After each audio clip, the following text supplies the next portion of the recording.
Thank you all for joining us. I see that we have, and do we still just have, oh, we've got Josh as well. Do we have Stephen?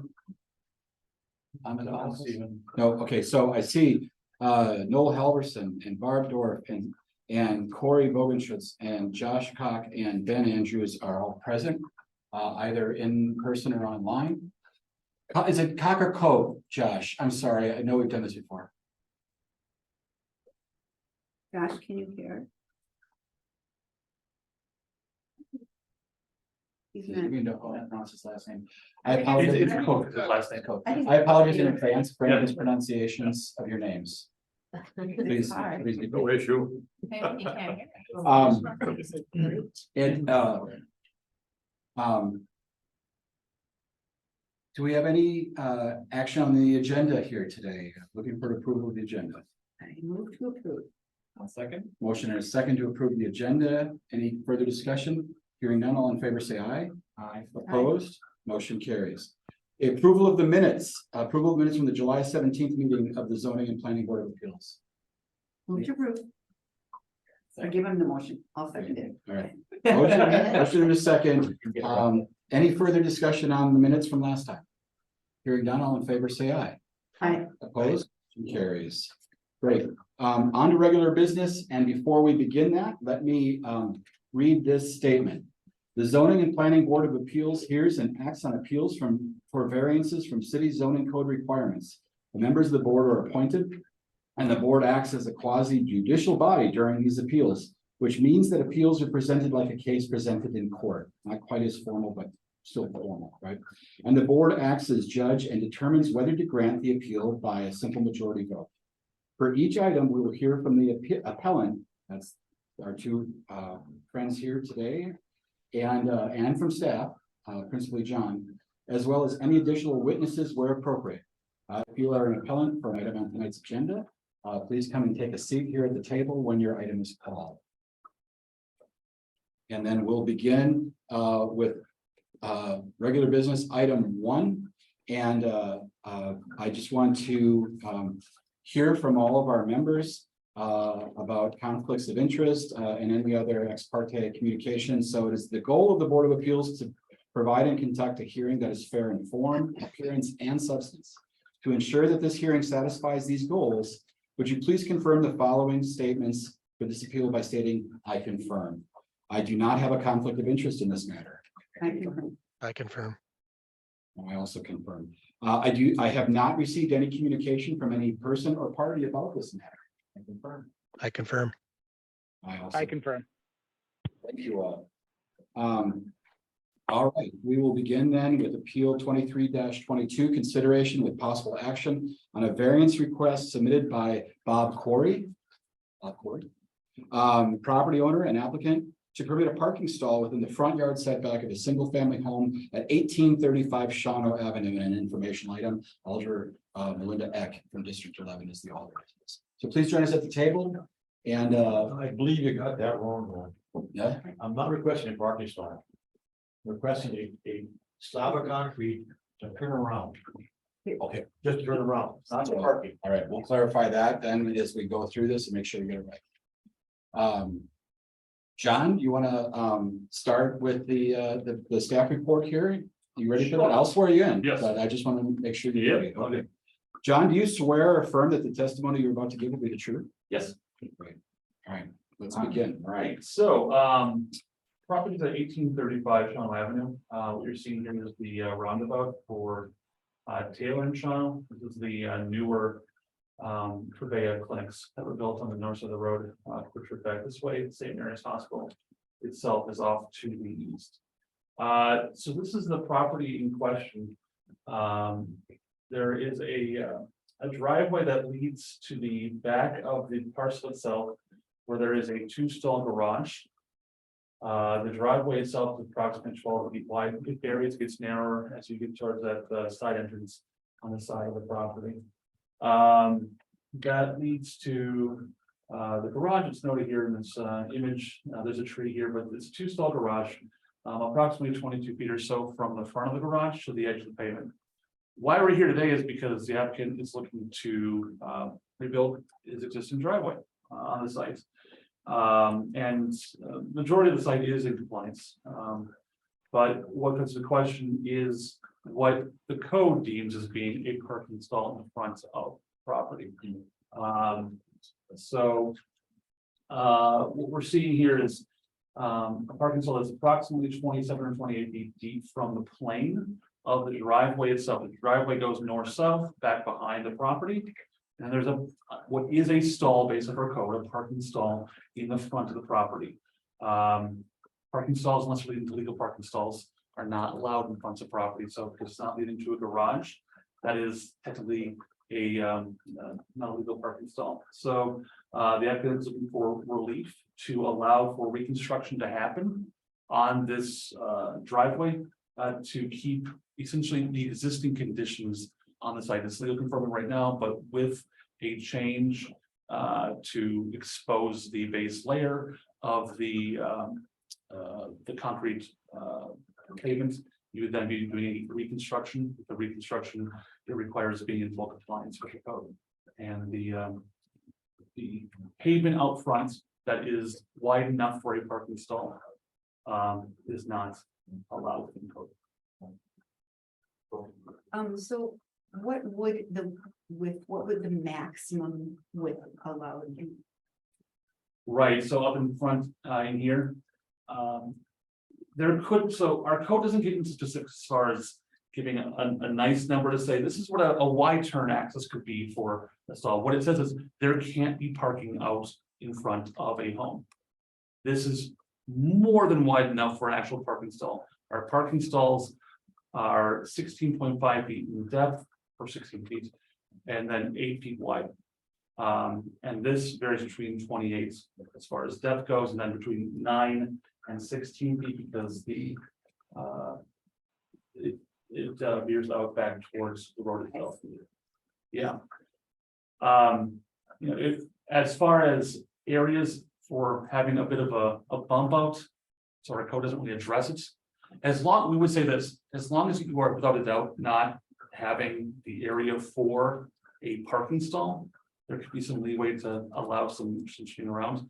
The reality of it is this.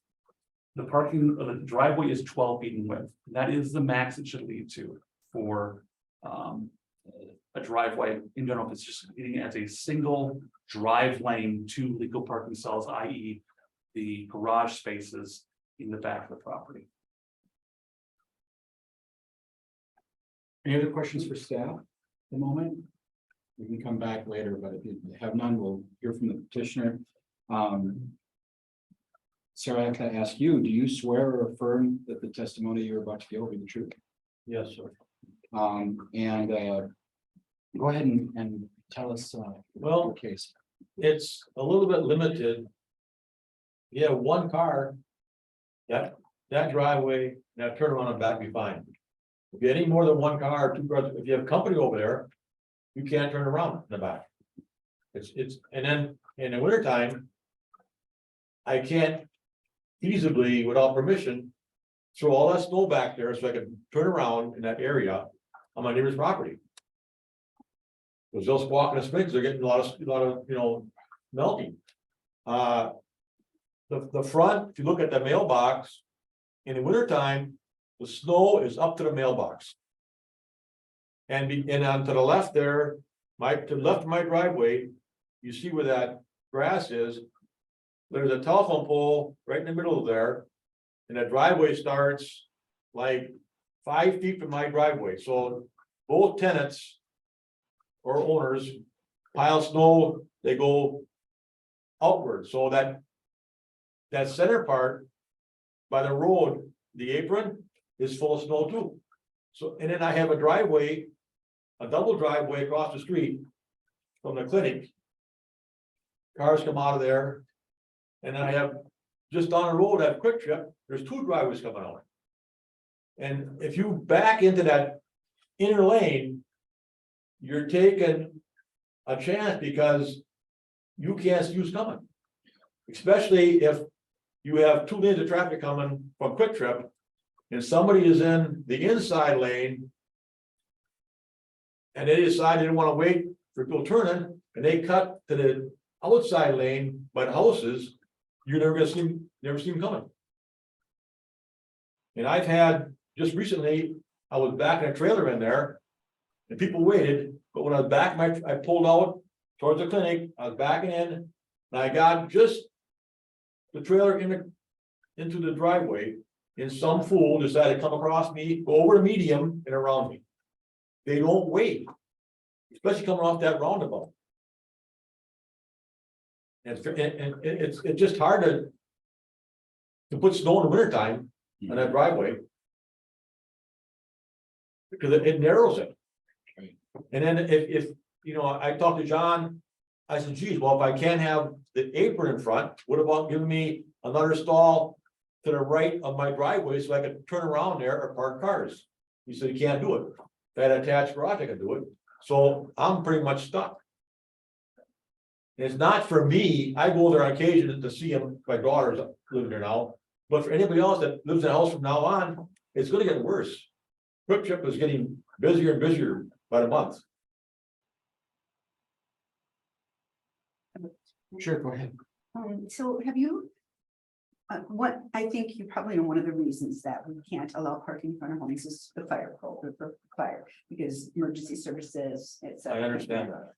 Have you talked with staff about making that a bit smaller?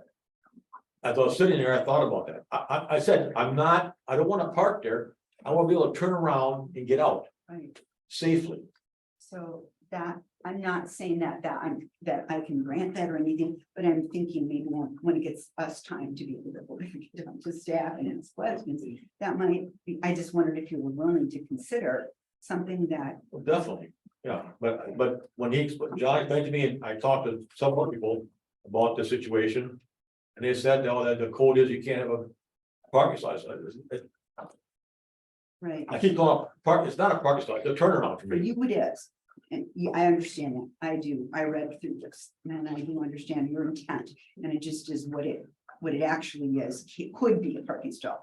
You don't intend to use it for that, but it could be, so maybe we can talk about that, go ahead. Sure. So I see a red van parked there, so that van would back out to the point where they got to this, and then they back into that. Right. Elbow there, and then they Right. pull out onto Shawano going Right. forward. Now, do you have something like that? I know the aerial photo, could we see, John, the aerial photo again? There's a tree obscuring it. What is the configuration of the pavement there? Is there the possibility of something extending beyond the? Like, it's as far as it can go. Because there's a fence.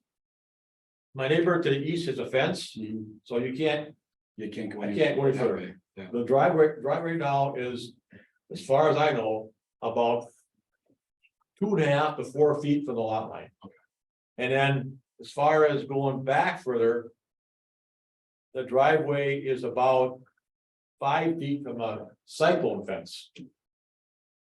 The neighbor behind me. So I really can't make that any bigger. And even if I mean, I said, you make it bigger. And you can turn around easier, but you still have to fight the winter snow. Right. And if you have company over and there's 4 cars parked in that long driveway, you can't turn around back there.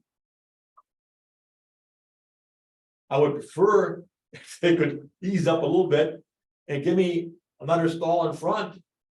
So you could park there or turn around right there in front of the house, not there, but in front. But John said, if you haven't got an attached garage, you can't do it.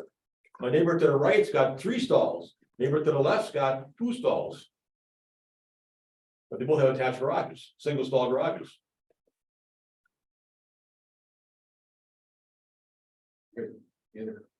Do you have anything else to present at the moment? Anybody else have any questions for the petition? I've got one quick question.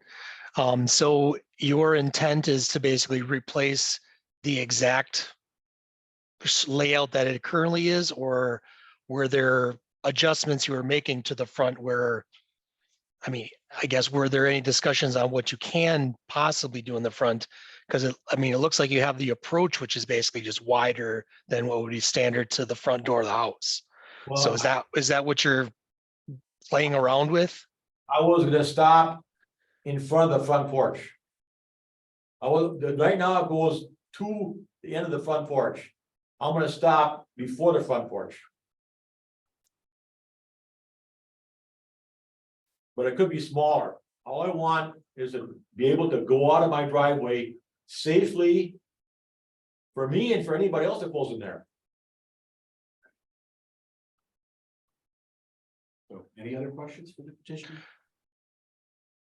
Go ahead. I heard somebody breathe like they wanted to. I'm also wondering, I mean, because there's the proposal to the backside. Is it possible to do like a slab between the house and the garage in the back? That you could do the turnaround in that area somehow? Is that something that can be considered? Not really, because between the house and the garage, there's about 10 to 12 feet of grass. There is no play area for the kids. That's it. The garage takes up most of the backyard. The way it was designed back then wasn't very good. So if I put put a slab back there between the house and the garage, the kids have no place to play in the grass. There's very limited grass there now. For anybody to put anything back there. And if I did that, you still have a problem if you have a birthday party or anything, you have 3 or 4 cars in the driveway. It's useless. You can't turn around back there.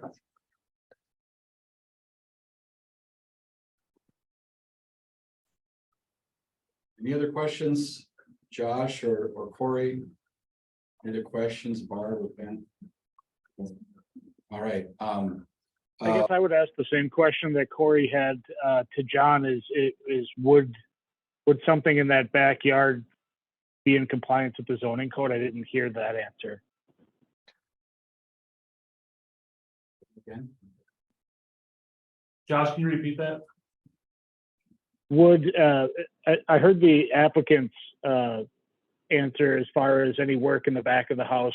What is the city's perspective on putting some additional concrete or a slab back there behind the residence instead of in front? Right, so there is room to maneuver back there. Part of the issue will be at some point with the trade-off impervious surface. That will be a balance in this property. It's a balance right now with where it's at on the property, but there is room, or there is. It could be within the rights to put it between the two, between the accessory and the primary. And there could be some room in the setback itself as well, or up to the rear and side yard setback of the property within 2.5 feet. I'll address the idea of what could be done up front. Mind you, it's at the discretion of this board Okay. to make, if there is a desire to, if it was felt that the hardship was made, to reduce the ask is to have a driveway that goes 29 feet past the plane of the driveway, which goes in front of the front porch.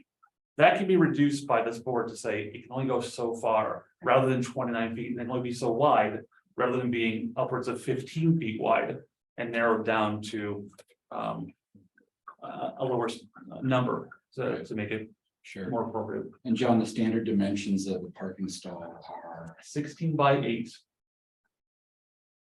We can do 16 by 9 as well. We try to limit, we don't go any more than 12 feet wide when it comes to classifying that a parking stall.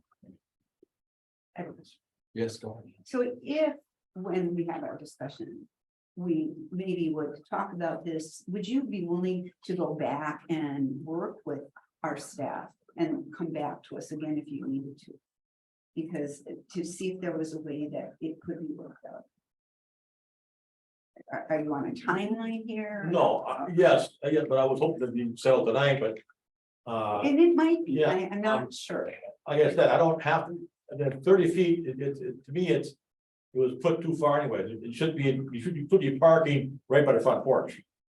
It should have been cut off before the front porch at some point. And they should have a sidewalk. Right. But whatever, and as far as the width of that in front there. Yeah. John was saying 8 or 9 feet. Well, you gotta remember. You got snow in winter time, so a little bigger to make your turn would help. Okay, Are there any other parties who wish to speak either for or against this, Alder Eck? Yeah, I just, I know it's, I'm sorry. sorry. You come up to the table and you'll have to be sworn in. okay, And it's just to your personal knowledge of the property and sit in front of it. Thing so that. So that it's worth They can see it. Great job. Okay. Please. Thank Can you you. see me? All right. Please state, or do you swear or affirm that the testimony you're about to give will be the truth? Yes. Okay, so Bob had called me, about the situation and looking at it is kind of a unique thing because it's like he just wants to replace what he has, but knowing that there's new ordinances and stuff that he's on a really busy street. So it makes it difficult to get out without, with it not being a safety issue. So, and I know Barbie indicated that the possibility of working with staff to come up with a solution. Not necessarily the exact dimension that he has now, but maybe just a little bit wider, just to allow for that. So I'm just here speaking in this. Thank you. Any questions for the witness? Thank you. I do have a quick one, sorry. As the alder in the area, do you have a number of complaints about the speed that is being on that road? As well as has any conversation had as far as like making more restrictions or more safety features for that for the residents on the road? I haven't had a lot specifically on Shawano, more Taylor. Because there are a lot more residences on Taylor than on Shawano in my district. I just have a few houses on Shawano on that, in that spot, that area. Okay, So I'm gonna sit down. Yeah, unless anybody has any other questions? No. Great, thank you so much. Okay. All right, is there anybody else who wishes to speak either for or against this matter? Okay, so, yes. go As ahead. far as the speed on that road, it says 35, but yourself, it's not 35. They're going 40, 45 miles an hour. That's why it's so hard to get out of the driveway. They come off that roundabout and it's a racetrack.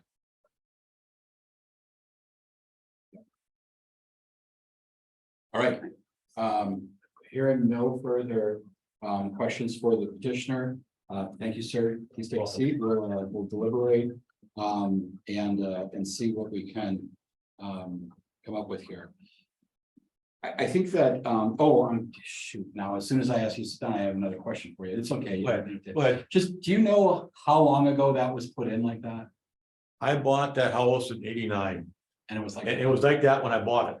So that concrete it's a little rougher shape now, but. I imagine that house was built, I think it was built 56 or 66. So if it was 20 years old when I bought it. It was probably put in when the house was built. Yeah, and I would guess. at least 30+ years. Yeah. Just not that that means anything to anybody, but I was just curious. I wanted context for them. Okay. All right, so. So just, fellow board members, I just want to, remind us all of what the city's criteria for granting a variance is, and this is from the municipal code, section 44-141. Which says that no variance shall be granted by the board unless it finds that the following facts and conditions exist. A preservation of intent, that a variance would not be inconsistent with the spirit, purpose, and intent of the regulations for the district that it's in. That there are some exceptional, extraordinary, or unusual circumstances or conditions that apply to this property. Or to the intended use that do not apply generally to other properties or uses in the same district. And the variance is not so of a general or current nature to suggest that the zoning ordinance should be changed. Further, that the variance is necessary for the preservation and enjoyment of the same substantial rights which are possessed by other properties in the same district and vicinity. And that there's an absence of detriment. The variance will not create a substantial detriment to adjacent property and will not materially impair or be contrary to the spirit, purpose, and intent of this chapter, the zoning code, or the public interest. And that the alleged difficulty in complying with the municipal code is not self-imposed, nor is it based solely on economic. So our job, if we're inclined to grant the request, is to find facts in alignment with these 5 categories here. Their discussion, Great. all right. I can start it off here, just stating I can find circumstances for a variety of these categories, but I will have difficulty, providing preservation of intent. For hardship, as we discussed, it's on a very busy road. There are exceptional circumstances that create difficulty accessing in and out of the parcel. I think in terms of hardship, let's display that there is certainly difficulty accessing in and out, and that specific parking stall, parking slab, if you want to refer to it as that, that parking slab provides greater access to in and out of that parcel safely. Absence of detriment, I'd say from an aesthetic point of view, that's been there at least since the 80s. At that point of view, it has been quite an aesthetic. Detriment, in terms of detriment to other neighbors, I don't believe that accessing in and out of that stall will provide any detriment to the neighbors of the surrounding area. I don't believe it provides any safety risk of going into the other areas. For preservation of property rights, it's in terms of the other ordinances, it's not near the property line of the other neighboring parcels. And I don't believe that it impacts how the other users access the parcel or view it. And then for the exceptional circumstances, I would go back to the busy road and the capacity to enter and exit the property is currently hindered if it was for just the current slab without the other area. So I believe that there are some exceptional circumstances regarding the busy road that would meet the category. However, I do not have anything for preservation of intent for the code. I'm having difficulty due to the fire code and for the safety component of it. Again, thank you for that. And does anybody else have any other discussion related to this? So adding on, because I agree with all of the points, preservation of property rights, that people have a backyard for children or other uses, and to add something between the two, I don't think it preserves that backyard that other properties do have. So that was another reason I thought preservation of property rights. Also that it's a small lot and the other homes have larger driveways, have the ability to turn around because they have the attached garages. This doesn't have an attached garage. So again, more preservation of property rights and exceptional circumstances.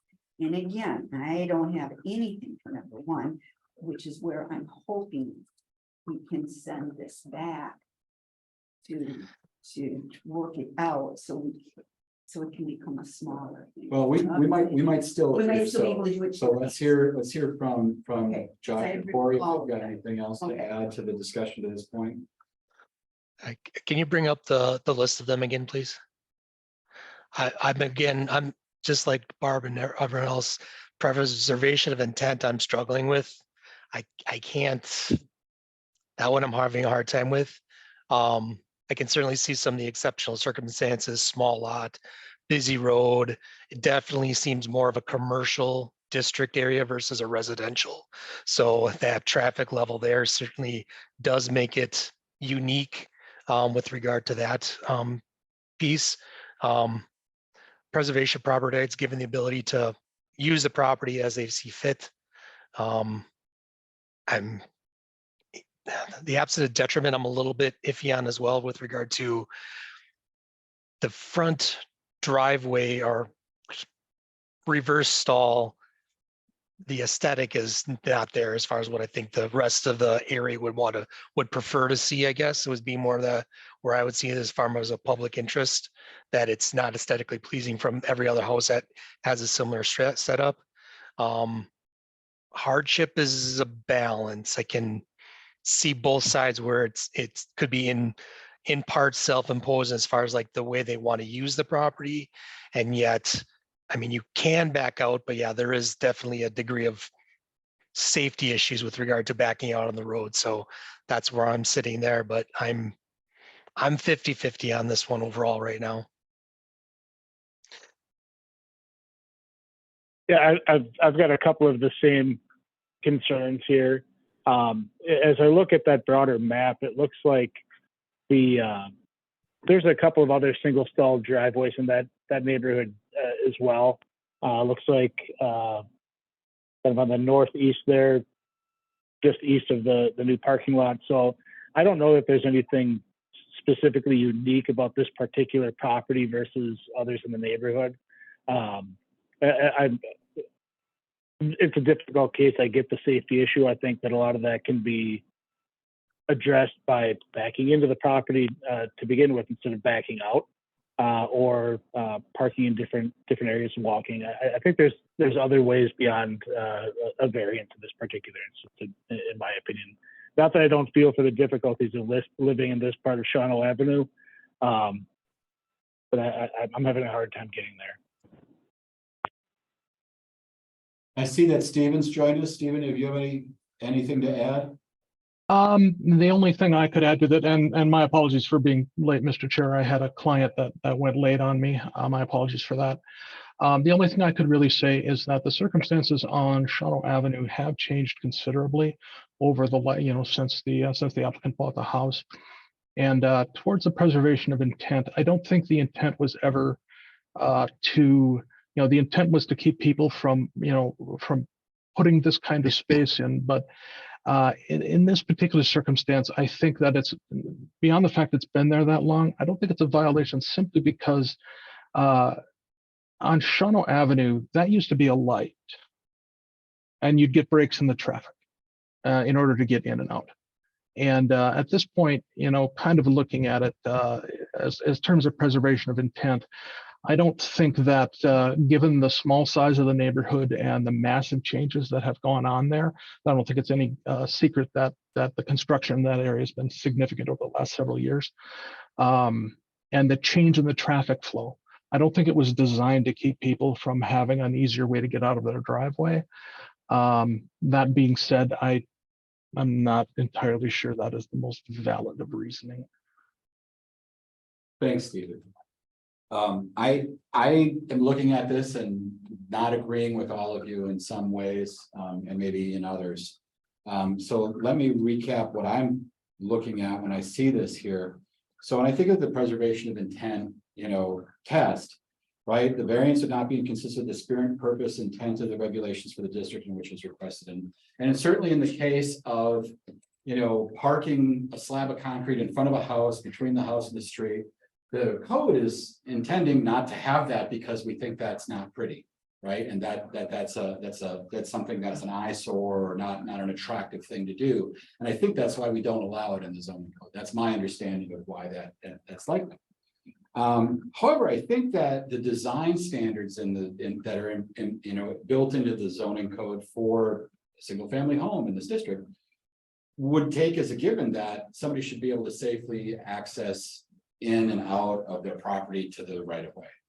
And in this case, I think the petitioner has successfully made the case that the traffic conditions around this property, the clinic across the street, the roundabout, the Quick Trip gas station, and all the other stuff that's happening, which is creating, a set of traffic conditions which are hazardous for a car backing out of a driveway, so close to that roundabout. That I do think, the intent of the zoning code to have, the ability to use your property, get in and out of the property safely, is something that we're not violating by if we contemplate allowing, the repaving of this with some sort of a turnaround there. I do think for the same arguments that I just outlined that make this, corner interesting, or this location interesting, I do think those are exceptional, extraordinary, unusual circumstances. It's a really high volume of traffic on that road, and you're right, Stephen. It all used to come to a stop and then pulse through the red lights and green lights. It doesn't do that anymore. Everybody goes, and because it's a double wide roundabout, you can really hit that at speed and kind of slalom around there and keep on going. You don't have to slow down to the 15 miles an hour that you're supposed to. So I think that the petitioners also made the case that there are some exceptional circumstances that need to be considered here.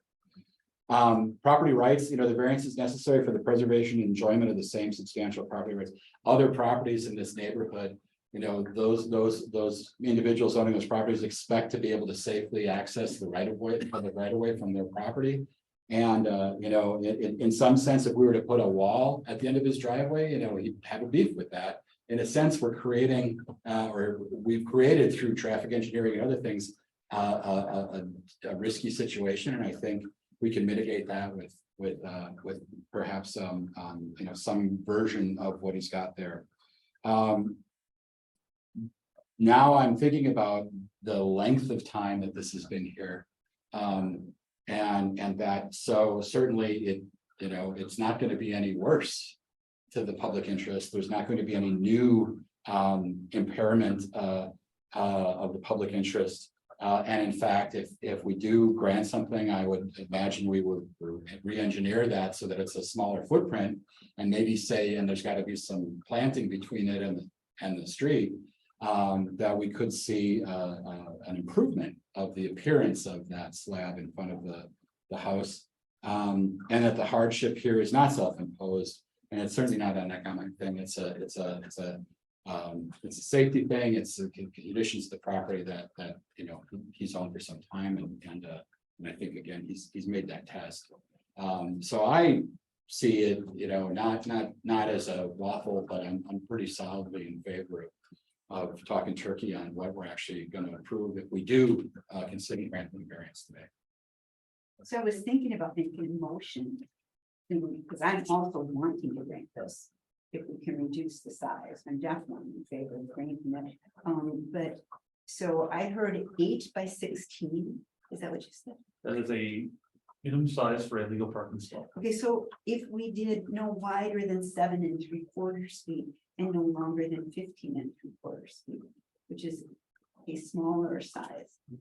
I'm not sure, yeah, thinking about that, I see where you're going. I'm not sure if the vehicles are wider or they're turning, that's gonna really work. I guess it's right now, what's the dimensions of that? Yes, right now they extend about 29 feet past the edge of the driveway. And the width varies between 9 feet and 16 feet as it comes out towards Shawano at the driveway itself. Yeah, so if we even went, you know, 16 by 10, we're cutting off a huge amount of pavement. 16 by 9. Okay, I just thought we'd have to go under that. Well, I think we could go, we could grant a sanity condition. I guess maybe the question here would be, in its use as a turnaround, and it's got to come off the house, right? Somebody's gonna be backing off the front of the side of that house. And they're gonna need to back into that spot and then turn forward again. Yeah. Is there a flare that's necessary? What's the extent of it? I mean, we could grant a variance that says not to exceed this depth. And then allow staff to work out the final details with the property owner. So you could That could include some sort of you know, to allow the Y turn itself there. Right, because mind you, it's from approximately right here to the end, that's 29 feet. Yeah, That's what we're talking. yeah. So So we're you're- 16 feet about, like, Um, it was good not. Well, just over half, you know, just over half, right? Yeah. And that's what you were thinking. That's what I'm thinking. Yeah. It's like if we allowed not to exceed 16 So, feet Yeah, okay. off of the driveway with Yeah. the final design to be approved by staff. Yeah. You that's know. why I didn't- So just to be clear, you're saying for preservation of intent that the access in and out safely is the primary intent for the Well, residential. That's a use. significant intent, you know, in that I think it's part of it, so. Yeah, it does, like I said, it is a dance, I think, with we don't want slabs of concrete in front of our houses is another intent. But again, this has been there for decades. Okay. Maybe we can. So if we're talking about, you know, some type of variations or anything that we can do for beautification standards or anything else, I mean, if it's about aesthetics and safety, if we've met the safety component, is there anything for? Plant shrubs between it and the Well, sidewalk or something. what's the capacity for it? Is there any? We can make any condition we want. May I make a suggestion? Go ahead. Maybe it would be possible, if and please forgive me if I'm wrong, if one of the worries is that a car will back up and then block the front door and cause a access problem for the fire department, what about putting a small curb with a down access so that the car couldn't actually get quite that at the 16-foot mark? That would create a natural barrier, would also create a place for the homeowner to plant a flower bed should they desire, and it would keep a car from actually obstructing the front door. That would create a tripping hazard for any pedestrians on the No, I meant, property. with I'm just with a think- ramp I see in the what you mean. center, not completely Oh. across, because if there's just a room for a sidewalk in the center, that's still small enough for a car to not be able to pass through that area. It was just a thought as another way to help delineate what this was for. Thanks, Stephen. John? Yeah, so I'll know when we're working with property owners to make a distinguishing factor between this is a parking stall and this is clearly a space for human pedestrians to walk on. 4 feet to 5 feet is our typical sidewalk width. You can't park a car in that. So we'll make those distinctions when reviewing site plans to say Okay. it is narrower at this point. You can still have the concrete walkway to lead to a door for pedestrians, but you're clearly not parking a vehicle on top of it. So it's known, this is the width for a vehicle, this is the width for somebody walking. Mr. Chair, if I could, I just wanna, be a little bit careful when we talk about conditions that we put on the property, so. In some perpetuity. circumstances, we can grant things that we can put conditions on, yes, we have pretty broad leeway with that. For Board of Appeals, that's not necessarily the case, you don't necessarily have carte blanche to put any conditions on that you want. Keep in mind that a variance runs with the property, so any conditions that you want to put on it also should run with the property, something like landscaping. Landscaping doesn't run with the property in the same way that like a variance for a parking stall does, and also. Since the variance runs with the land and we've determined that these conditions exist that merit granting it, what happens if the landscaping goes away? What remedy do we have? And so just keep that in mind when we're talking about. conditions. Makes sense. That makes sense. I mean, so we got to deal with permanent features rather than with transient ones. I don't Well put, know that Stephen. we're completely in agreement on that, but yes, I point taken. Go ahead, Jim. Right, and just to note, so the applicant's looking to have what is its position right now, which is 29 feet for a length of a parking stall, which is clearly above and beyond what our standards are for a parking stall. So that is within your right to say, is it necessary to have a length of the stall that's 29 feet in length? And as a board to reduce it to make it to work how you see fit in relationship to hardships. I Yes, think that was our intent. that's our. Yeah, I would, I would. I'm, like I said, visual screening of some feature is certainly, I think, a fair condition to impose on something, whether it's an enforcement challenge in the future is a question that's outstanding, but it's certainly. If it becomes an enforcement question, we're essentially talking about nullity at that point. I mean, if we want to get into an in-depth discussion on this, we can certainly go into closed session to do that. I don't know how far down the road we want to do that. Sure. I just want to share my opinion of, it's certainly, it's a person's home.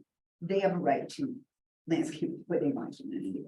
I would definitely object to including that in a clause, because already that's what it looks like. It is gonna look better when, no matter what, I think it's gonna look better when all the. It won't have all the lines of grass growing. Yeah. So I would not Okay. be willing to. Well, some of the conditions like that. let's hear a motion then. It sounds like Okay, I'm- we've got some consensus here, so. All right. Are we, before we get right to the motion, and I'll promise I'll be brief, I'm good with the limiting to 16 feet. Would that also preserve the turn-ins at the end? Because if we make that square, it's just going to create muddy corners, and if we're Yeah, concerned about how it looks. I think we could make a motion that allows the final approval of however that parking space attaches to the driveway itself, the status. Doesn't sign off in terms of design. So if there's gonna be a little bit of a triangle there on each side of it, that's gonna be up to staff to work out with the property owner. Okay, Is that- Okay. yeah, Do you I've make a got it motion? ready. Go ahead. Okay, so I move to grant the variance. And to allow this. What we're going to call it, turnaround, this turnaround area. To be no longer than 16 feet. And to have the width determined. By staff. In terms of design. And also that we found the tests met. And for then we found the documentation, test, the 5 tests met. As we As we talked, discussed. as we discussed the conditions. Do you want, like a width not to exceed a certain width? Well, the stall width not to exceed 9 feet. In terms Okay, of because we the, talked yeah, about I mean, there 9 may feet. be, We it may talked flare about 9 wider feet. at the driveway, but Yeah. not the overall. width. If you're looking for a direction as far as what it means for flares. Yeah. Think of a flare on a driveway when you're entering from the street. Mhm. That is typically in a residential neighborhood, it's 2.5 feet wider as you approach to the curb itself. If we're talking in a commercial setting, it's more like 5 feet. Right now, the way this is, it's 7 feet. So 2.5. So 2.5 feet is what you have for a normal Each side each side, yes, side. to equal So 5 9 feet in total. plus 5, 14, right? If we have it, don't. we Yeah, have- it's at the driveway.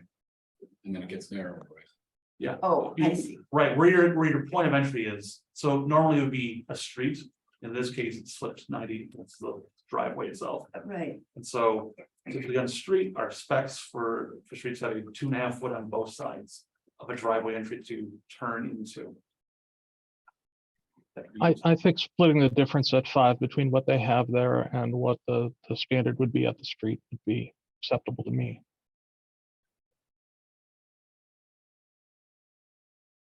I need words. So, We're We're not talking about the street driveway, right? We're talking about the driveway, talking about The slab. the Yeah, slab. Turnaround. Clear at the end of it, Yeah. 2.5 feet. yeah, so But you're So saying, you're saying, 5 add feet it total. to 9, and that equals 14, at no wider than 14 at the bottom. right, That's what I said. Does yeah, that sound good? that sounds good to me. So you're saying Okay. the motion, if I understand it, having met the 5 tests. Through discussion, we have determined that granting a variance is okay at no more than 16 feet deep. And no more than 9 feet wide. With parking flares of 2.5 feet per Per side side, yes, as they leave the driveway. That's what your motion was, if I. that is exactly right. And did you second that, or I who? don't believe anyone. No, Wait a second. Nobody We said. have a motion on the floor. Do we have a second? I second. We got a motion by Barb and a second by Steve to grant this variance with some specifics in the design. I'm sorry, can I just clarify the motion real quick? Was that still with the final design to be approved by staff? Yes, it was, right, With the final design to be approved by staff. Thank you. Yes. Yeah, because if we do 2.5 feet, but then the apex of those triangles is at the end of the 16 feet, that's not what we were intending. Right. John will figure that out. All right, motion in a second. Any further discussion? Hearing none, all, Is it okay, but can I ask a clarifying question? Before you- go for it. Are there any changes to the street entrance? No. Okay, so that wasn't a problem, just, okay, just want to make sure. Right. Thank There's you. been a motion in a second. Any further discussion? Hearing none, all in favor, say aye. Aye. Aye. Opposed? You can say no, Ben. No, I know. I'm good with the intent. Okay. I'm good with the intent. All right, Aye. great. Motion carried. Thank you. Please work with staff to affect the final plans. Thank you. Before we move on, can we just clarify, since Stephen is here now, who is voting? Oh, yeah. I would not be voting because I'm the alternative, because all the other 5 are there. So I think it was 4-1 with Josh a dissent. Thank No, you. No, I voted in favor. I'm sorry.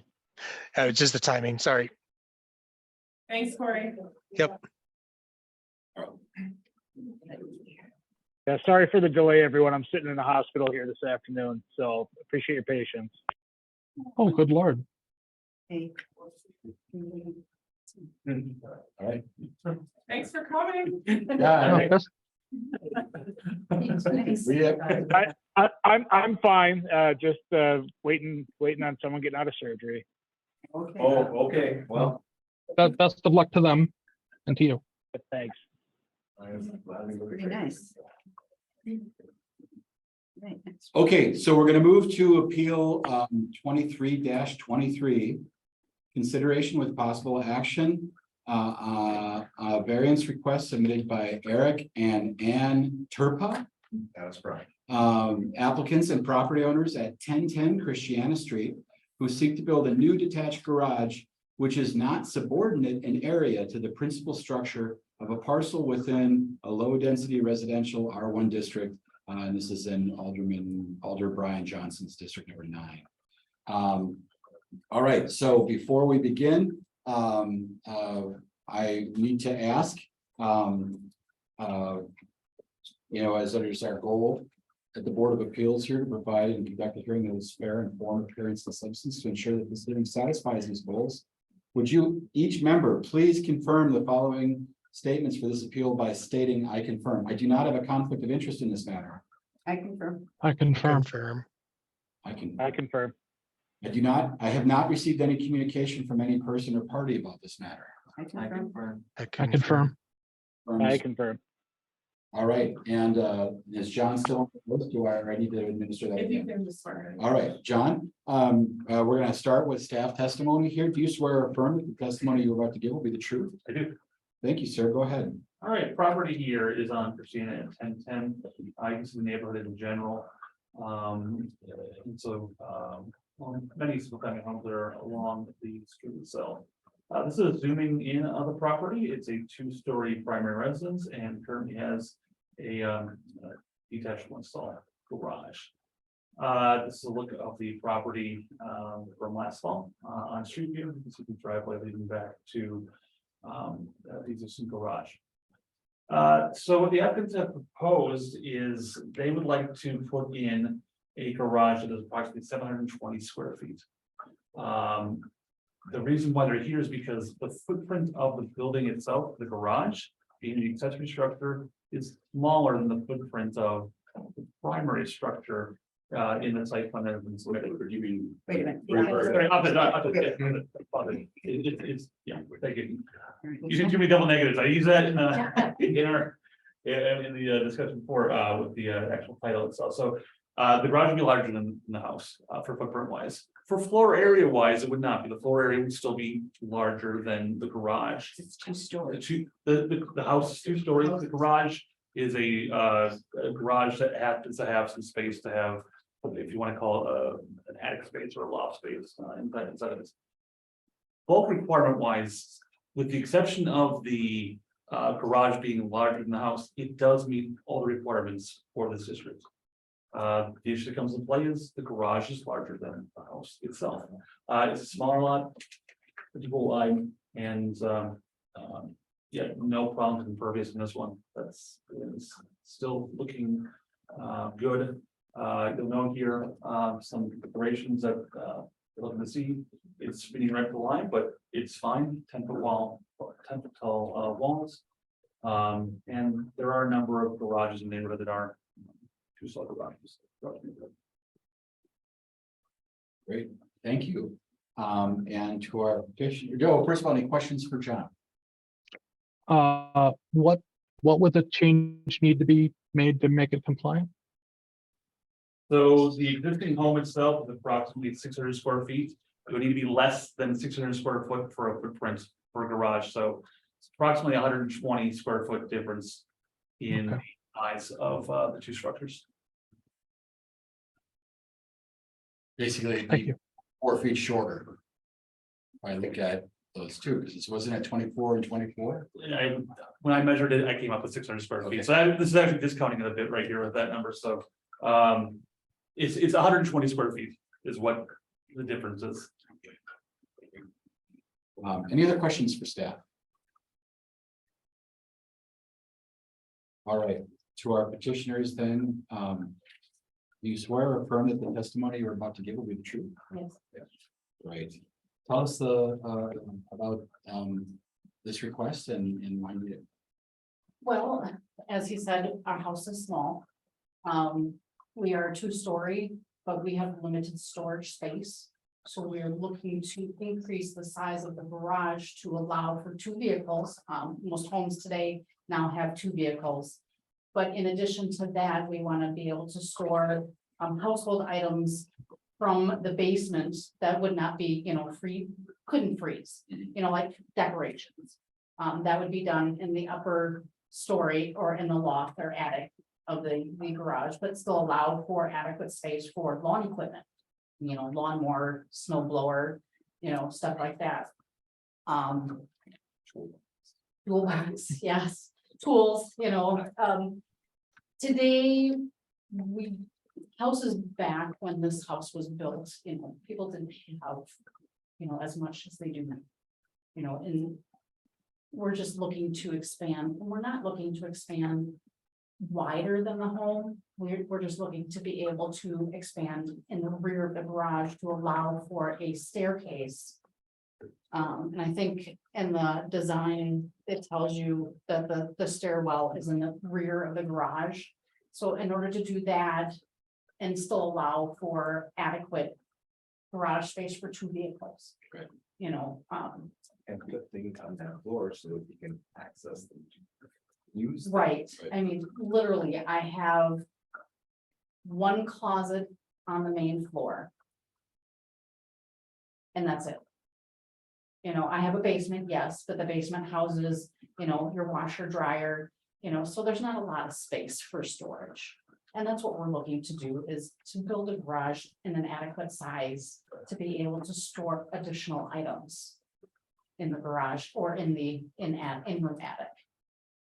Not looking to go over what we should. Just trying to make the space usable. Usable.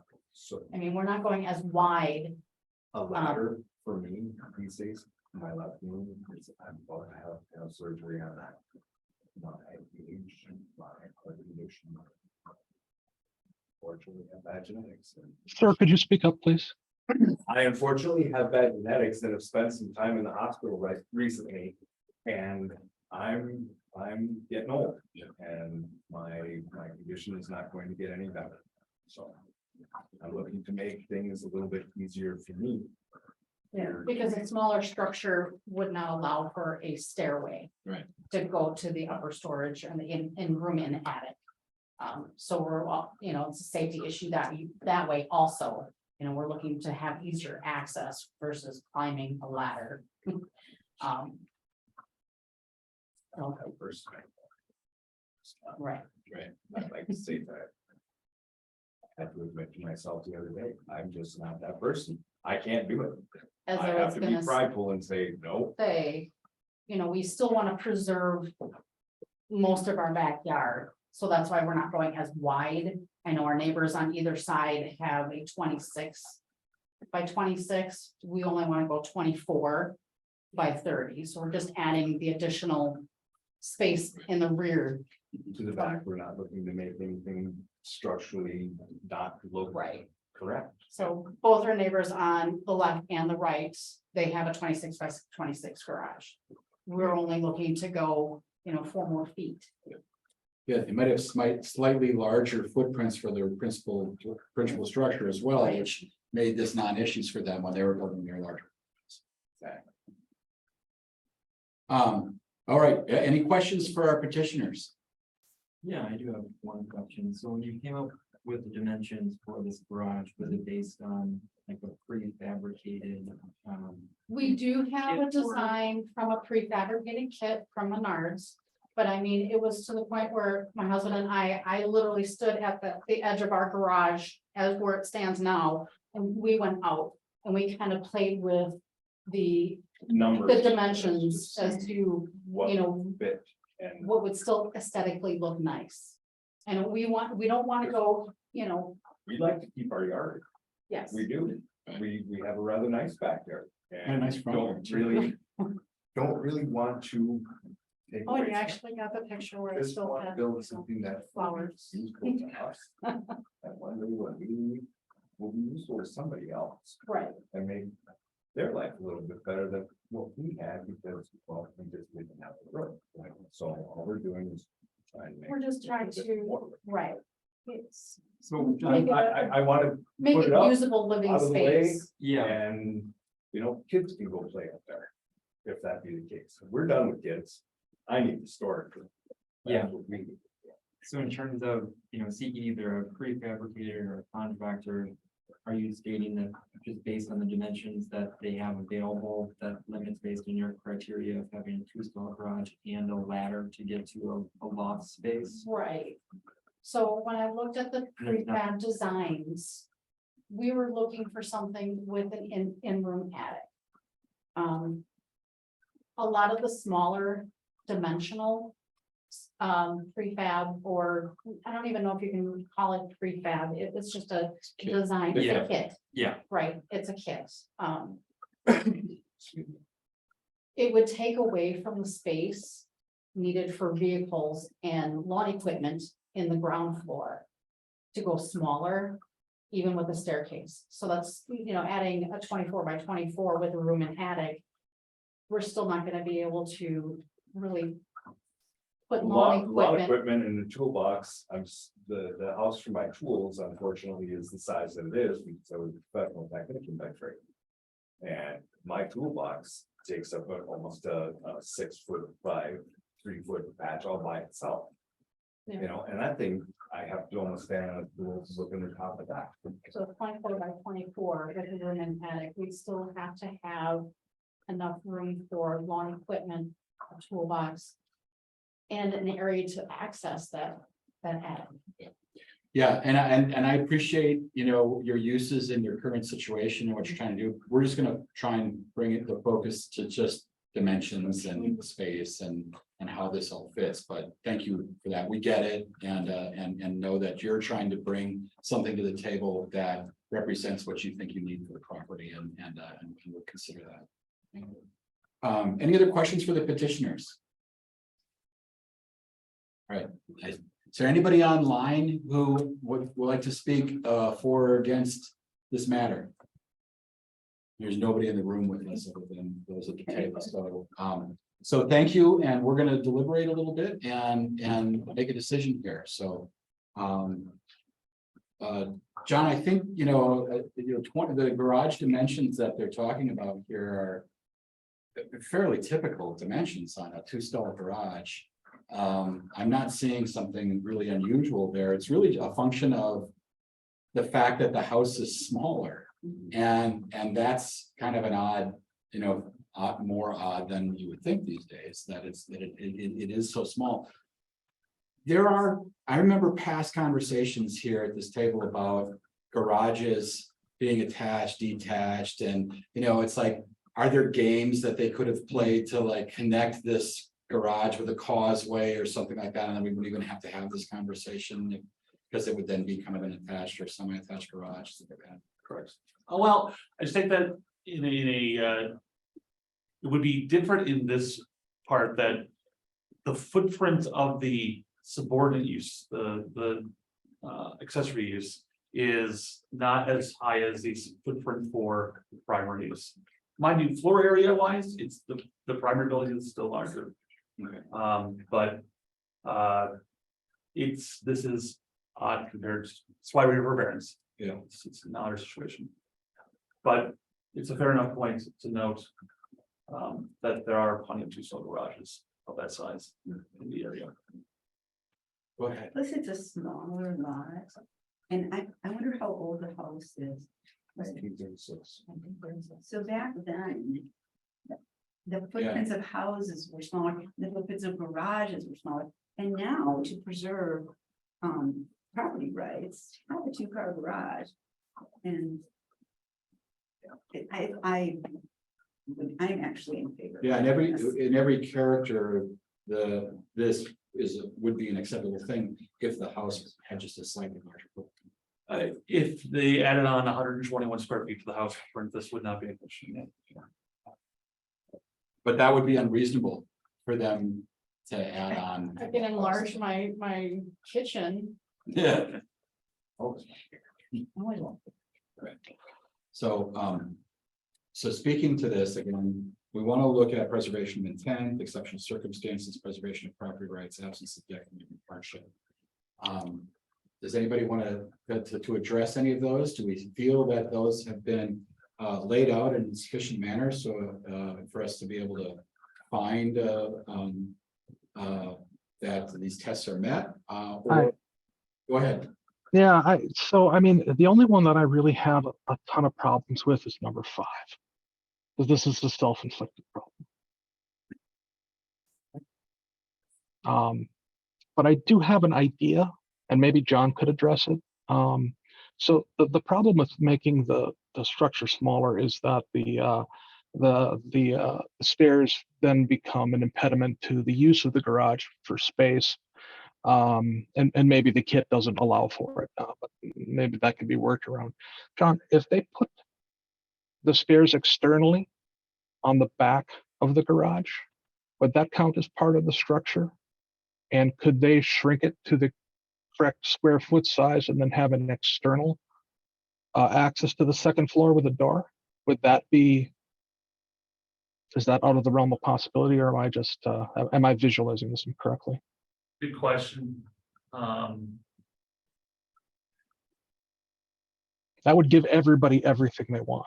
We could get it down to, Not so much the zoning code, but it's building code. Sorry. You have to just let them, if they ask you. Okay, yeah. directly. Right, so I don't know as far as building code, if that would be acceptable. It's not my wheelhouse, as far as we're talking simply zoning goes. Mhm.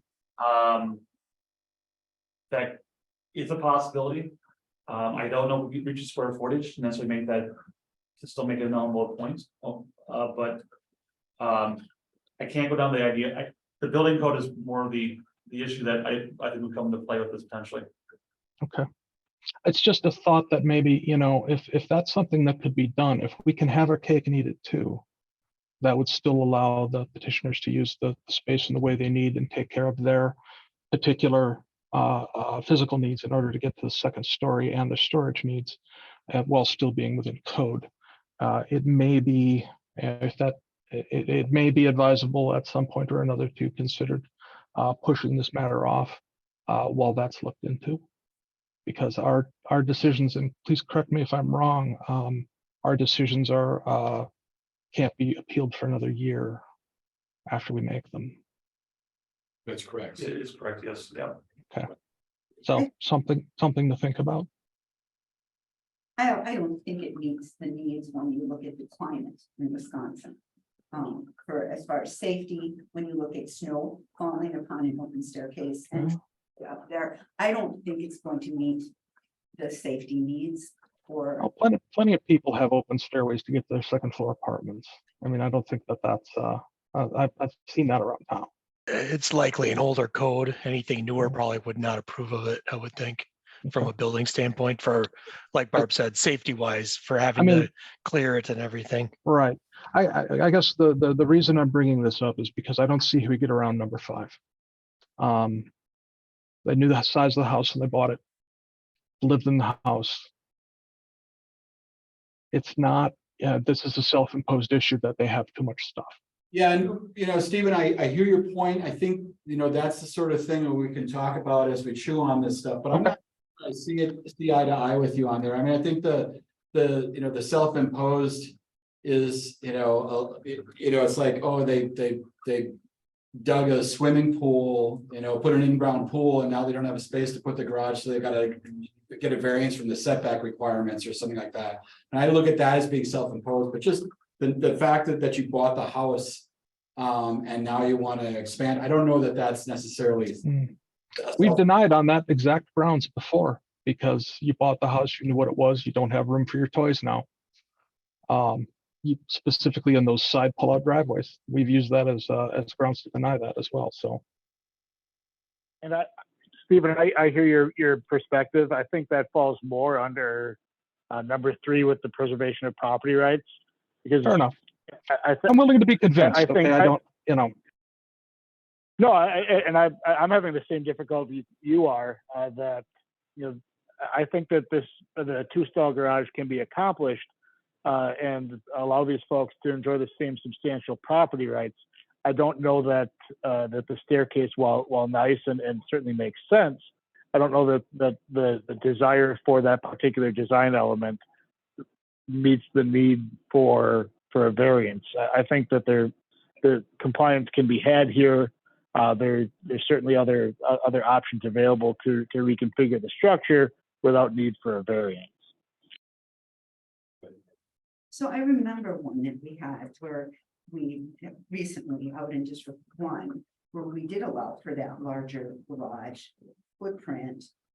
Because the lot was long and narrow and the house, it was on the bay. And we did a lot of that because it was in my district. And I'm just trying to remember why we did. You weren't on at that point. I wasn't on here, I was on council. But I remember that was the one where the house had burned on the bay. I think so. Yeah, the rationale behind that was that they had improved their violation, because the house was out of violation in almost every way it could be, and they had improved it in almost every way they could and still be able to build the building. Their original structure had burned down. It was I just kind of see that as a different circumstance. They didn't have a structure at that point.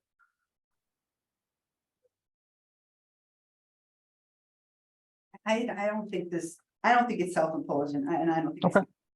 I'm not wrong, so I'll just disagree with that. Yeah, I'm with you, Barb, on that. But just looking at it from my perspective here and understanding the situation. I think that the zoning code allows for two-car garages. It's certainly something that others have come to expect for their properties, and allowing one is not inconsistent with the spirit, purpose, intent of the R1 zoning district. No, but it isn't a question of not having a. Let me finish this. Oh, apologies. Conversation here. And so I don't think somebody wanting to put a two-car garage or trying to put a two-car garage is a violation. Exceptional circumstances, well, may not be the most exceptional of exceptional circumstances. I do think a house that's got a smaller footprint than a typical two-car garage is unusual. And something that would be a consideration here for me.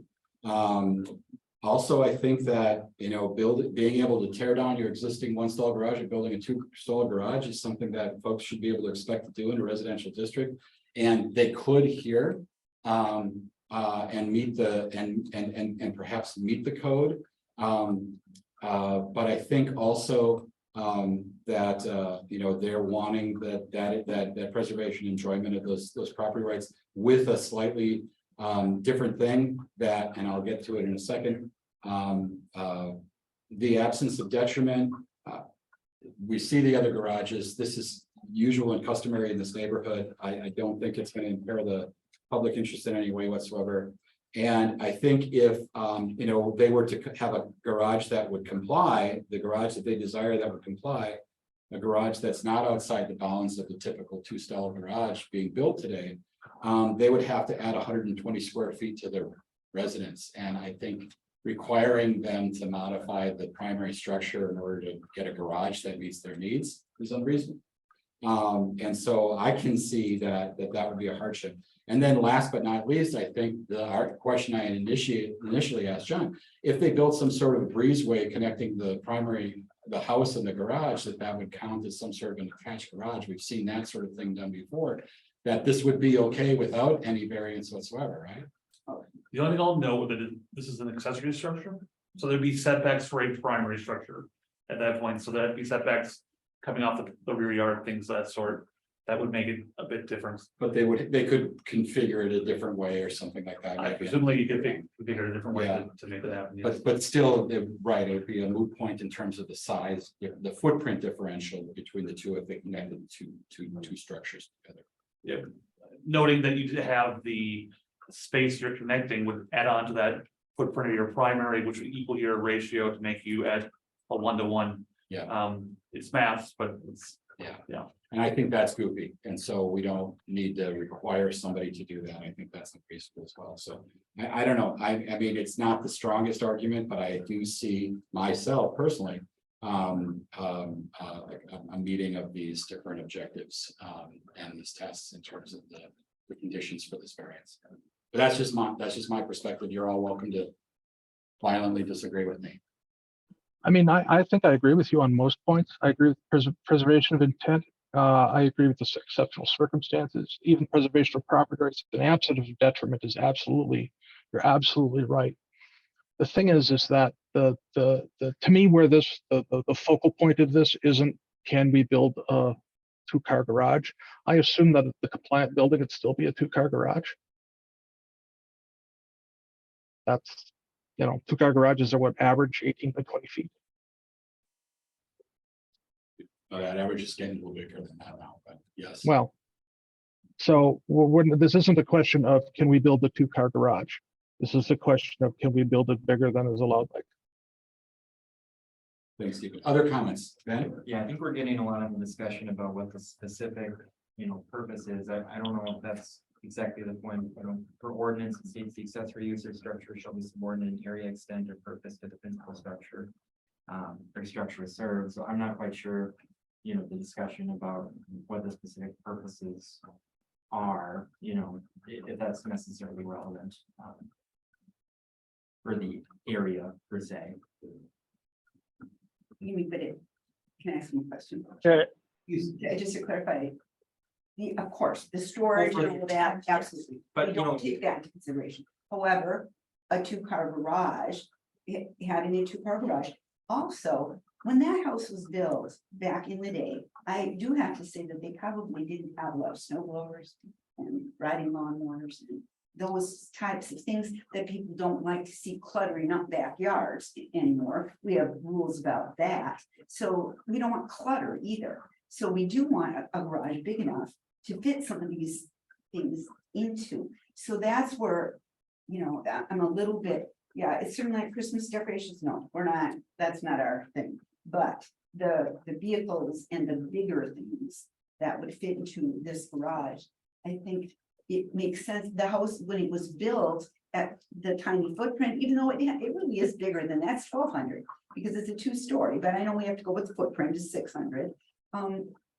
There just are more things people need to put in their garages to keep their properties looking neat and things. So I would go, that's what I'm going with. But I do agree with your point about we don't really get into Christmas stuff. Well, I just didn't, just as a point of discussion is that it was, if the purpose of, the ordinance is to have it, have the accessory structure be subordinate to the primary structure, what the use isn't necessarily, Any use? I shouldn't say not any use, but I should say that, in point of the discussion that it's, it's something to be considered, but I don't know if it necessarily meets the intent of the ordinance to consider the exact uses. Right. I'm understandable that it's for, the parking and the portion is for storage, and I completely understand that. I just think in terms of providing a structure that's greater than the primary structure, I'm not quite sure if the argument of what it's being used for meets the intent. Right. And I would say too, looking at this, I think that if they build this garage as they see fit and somebody were to drive past these houses and their neighboring houses 10 years from now, would somebody go, hey, I think that garage is 120 square feet bigger than the footprint of that house, and that just like puts a kibosh to the whole neighborhood here. I thought this is a nice place, but now I realize it's crap. I don't see that. I think that we're in a situation where we can look at these tests, we can say, okay, yes, you can do what you want to do, or no, you cannot. But here's why. So I don't know if we're getting any new ground. I'm not hearing any new ideas coming from our members here, other than maybe just rehashing positions a little bit. I would entertain a motion up or down on this request so that we can dispense with this item and move on. Anybody? I motion to approve. We've got a motion to approve and a second by Barb. Yeah. Is there any further discussion on the motion on the table? Yes, I would just for the record, I would note that I think we're getting into a bit of a slippery slope in talking about the individual circumstances of these particular property owners. I think that we're considering the particular needs for storage in this instance versus the particular needs of this property. But that being said, there's a motion on the table. I just wanted to make my position known. I would say that you just colored everybody's intention because I didn't hear Barb or Steven say that they're thinking about the petitioner's life circumstances here. I think we're talking just about the dimensions of a garage relative to the dimensions of the house. And we think they've passed these 5 tests in our discussion. And so that was the basis for that motion. There's no, I didn't hear any opinion in the motion about who they. No, you actually, Mr. Chair, you convinced me to make the motion based on number 5. You brought around my opinion on it. I was actually against any arguments around this being more convenient for the petitioners, which I know sounds mean, but that, I can't take that into account. Great. All right, so motion in a second. Any further discussion? Hearing none, all in favor, say aye. Aye. Aye. Opposed? Nay. Nay. Okay, we've got, do I have to vote now? Because we've got, I will vote to approve, the request, so I'll break the tie. You should always vote. You should always vote. Should I always vote? You should always I vote. thought I just don't vote unless You it's. just don't make motions unless you need to. Right. No, you should vote. Yeah, yeah. Now I've been able to duck responsibility. All right, so, yeah, we granted your variance as requested. Please make sure to take care of all necessary permits and approvals. All right, Thank you. thank you. Outside of the 8 heart attacks that I've had, 3 being this summer, 1 on Father's Day, but thank you very much. Thank you. Welcome. Thank you. I have a question for you.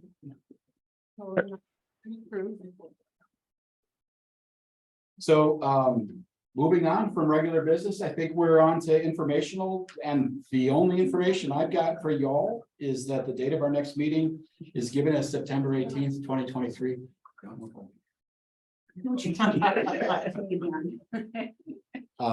And is seeing no other business, I'd entertain a motion to adjourn. I'll make that motion. Sorry, we've got, I'll second it. all right, okay, we got a motion second to adjourn, and we don't need to vote on it. You sure do. Do. Yes, sir.